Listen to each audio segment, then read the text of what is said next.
जय श्री कृष्ण। मैं आचार्य अवधेश दीक्षित मेरे YouTube चैनल में आप सभी भक्तों का स्वागत करता हूँ। किसी भक्त ने पूछा था कि हमारा ब्रह्म मुहूर्त कब होता है, हमें कब जगना चाहिए।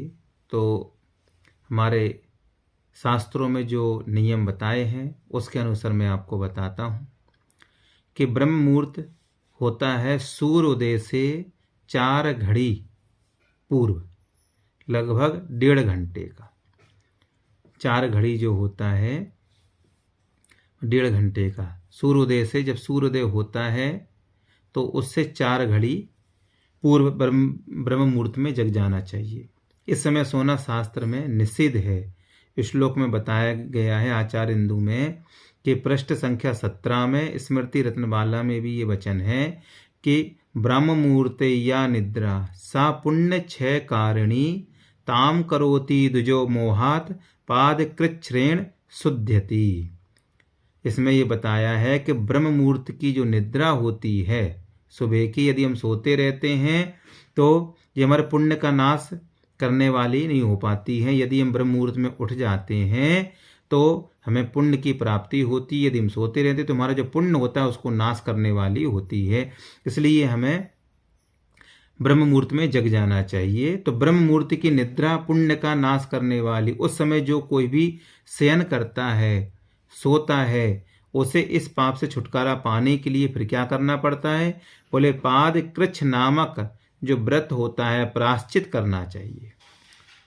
हाँ, अब ये बात अलग होती है, कोई ये कहे कि कोई रोगी है, स्वास्थ्य खराब है, तो उसके लिए नियम नहीं है, वह कभी भी जग सकता है। तो रोग की अवस्था या कीर्तन आदि शास्त्र विहित कार्यों के कारण इस समय यदि नींद आ जाए तो उसके लिए प्रायश्चित की आवश्यकता नहीं है। अव्याधितम चेत स्वपंतम विहित कर्म श्रांते तूना, आचार्य इंदु में ये बताया गया है। तो हमें ब्रह्म मुहूर्त में उठ जाना चाहिए। इसके बाद ब्रह्म मुहूर्त में जब उठ जाते हैं तो फिर हमें आंखें खुलते ही दोनों हाथों की हथेलियां जो होती हैं इनको देखना चाहिए, ऐसे देखना चाहिए। और हमें श्लोक पढ़ना चाहिए। कौन सा? बोले कराग्रे वस्ते लक्ष्मी कर मध्ये स्वर सरस्वती कर मूले स्थितो ब्रह्मा प्रभाते कर दर्शनम। तो कराग्रे बस्ते लक्ष्मी, हाथ के जो अग्रभाग है उंगलियों का, इसमें लक्ष्मी जी का वास होता है। फिर कर मध्य सरस्वती, कर के जो मध्य में है, यहाँ बीच में जो मध्य हो गया, कर माने हाथ, तो यहाँ सरस्वती का वास बताया गया। और हाथ के इसके बाद कर मूले स्थितो ब्रह्मा, तो मूल भाग में यहाँ ब्रह्मा जी का वास बताया गया है।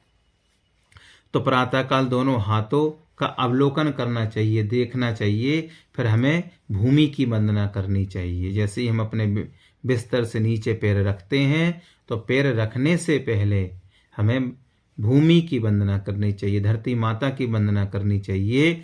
सैया से उठकर पृथ्वी पर पैर रखने के पूर्व पृथ्वी माता का अभिवादन करना चाहिए और क्षमा मांगते हुए श्लोक का पाठ करना चाहिए। यदि जानते हैं तो, नहीं जानते तो याद भी कर सकते हैं। क्या कहना है?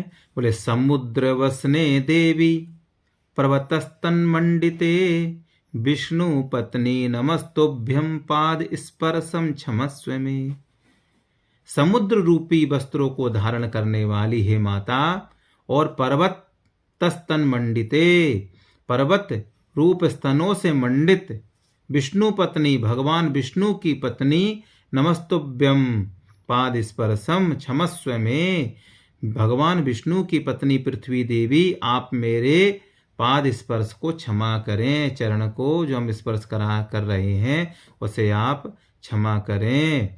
उसमें रोचनम चंदनम हेमम मृदंगम दर्पणम मणिम गुरुम अग्निम रमिम पश्यन नमस्येत प्रातरेभिः, आचार मयूख में बताया गया है। तो हमें सबसे पहले उनका स्पर्श करना चाहिए, मैया का, माता का ध्यान करना चाहिए, फिर मंगल दर्शन करना चाहिए। मंगल दर्शन क्या होता है?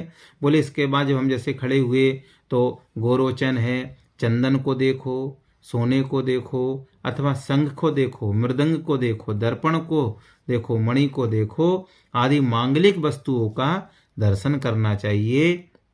इसमें रोचनम भी बताया था ना, रोचना। फिर इसके बाद गुरुम अग्निम, तो गुरु की तस्वीर को देखना चाहिए, गुरु का स्मरण करना चाहिए, अग्नि और सूर्य को नमस्कार करें, फिर माता पिता गुरु ईश्वर की वंदना करें। इस प्रकार यदि आपको ये वीडियो अच्छा लगा तो अधिक से अधिक शेयर करें, लाइक करें। जय श्री कृष्णा, जय श्री राधे।